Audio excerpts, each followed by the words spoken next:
കോട്ടയം തെള്ളകത്ത് ഭക്ഷണത്തിനൊപ്പം നൽകിയ ഗ്രേവി മോശമെന്ന് പറഞ്ഞ തട്ടുകടയിൽ തല്ല്. ഭക്ഷണം കഴിക്കാനെത്തിയ കോതനല്ലൂർ സ്വദേശികളായ 3 യുവാക്കൾക്കാണ് മർദ്ദനമേറ്റത്. തട്ടുകട നടത്തിപ്പുകാരായ 3 പേർ ചേർന്നാണ് ഇവരെ മർദ്ദിച്ചത്. ഷിനോജ് വിവരങ്ങളുമായൊരു ഷിനോജ്, പരാതി പറഞ്ഞവരെ കടക്കാർ മർദ്ദിച്ചു, അങ്ങനെയാണോ? അത് തന്നെയാണ്. ഇന്നലെ രാത്രി 10 മണിക്കാണ് ഈ സംഭവം നടക്കുന്നത്.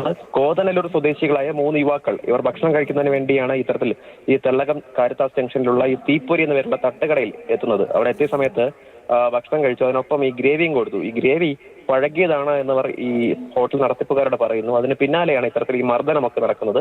ഭക്ഷണം കഴിച്ച് കാറിൽ ഉള്ളിലേക്ക് കയറിയ ഈ 3 യുവാക്കളെ ഈ ഹോട്ടൽ നടത്തിപ്പുകാരായ 3 പേർ ചേർന്ന് ആദ്യം തടഞ്ഞു വെക്കുകയും അതിനുശേഷം കാറിന് പുറത്തേക്ക് ഇറക്കി മർദ്ദിക്കുകയുമായിരുന്നു. അവസാനം ഹെൽമറ്റ് വരെ ഉപയോഗിച്ച് വരെ മർദ്ദിച്ചു എന്നാണ് ഇപ്പോൾ ഈ പരാതിയിൽ ഈ യുവാക്കൾ പറയുന്നത്. എന്തായാലും ഏറ്റുമാനൂർ പോലീസ് ഉടൻ തന്നെ സ്ഥലത്തെത്തി ഈ ഹോട്ടൽ നടത്തിപ്പുകാരായ 3 പേർക്കെതിരെ 3 പേരെയും പോലീസ് കസ്റ്റഡിയിൽ എടുത്തിട്ടുണ്ടായിരുന്നു. ഇന്ന് രാവിലെയോടുകൂടി ഇവരുടെ അറസ്റ്റും രേഖപ്പെടുത്തിയിട്ടുണ്ട്. നേരത്തെയും ഈ തട്ടുകടയുമായി ബന്ധപ്പെട്ട് ചില പരാതികളൊക്കെ തന്നെ മുൻപിൽ ഉയർന്നിട്ടുണ്ടായിരുന്നു. പ്രത്യേകിച്ച് ഇത്തരത്തിൽ ഈ ഭക്ഷണം കഴിക്കാൻ എത്തുന്ന ആളുകളുമായി ബന്ധപ്പെട്ട് ഇത്തരത്തിൽ തർക്കങ്ങൾ ഉണ്ടാക്കുക എന്നൊക്കെ പതിവാണ് ഇത്തരത്തിൽ ഈ തട്ടുകടയിൽ എന്നാണ് നാട്ടുകാർ ഉൾപ്പെടെ പറയുന്ന പ്രധാനപ്പെട്ട കാര്യം എന്ന് പറയുന്നത്. എന്തായാലും ഇന്നലെ രാത്രി 10 മണിക്ക് ഭക്ഷണം കഴിക്കാൻ എത്തിയ യുവാക്കളാണ്. അവർ ഈ ഗ്രേവി മോശമാണ് എന്ന് പറഞ്ഞതിനാണ് ഇത്തരത്തിൽ ഈ മർദ്ദനവും അതുപോലെ തന്നെ തെറിവിളിയും ഒക്കെ തന്നെ ഉണ്ടായത്.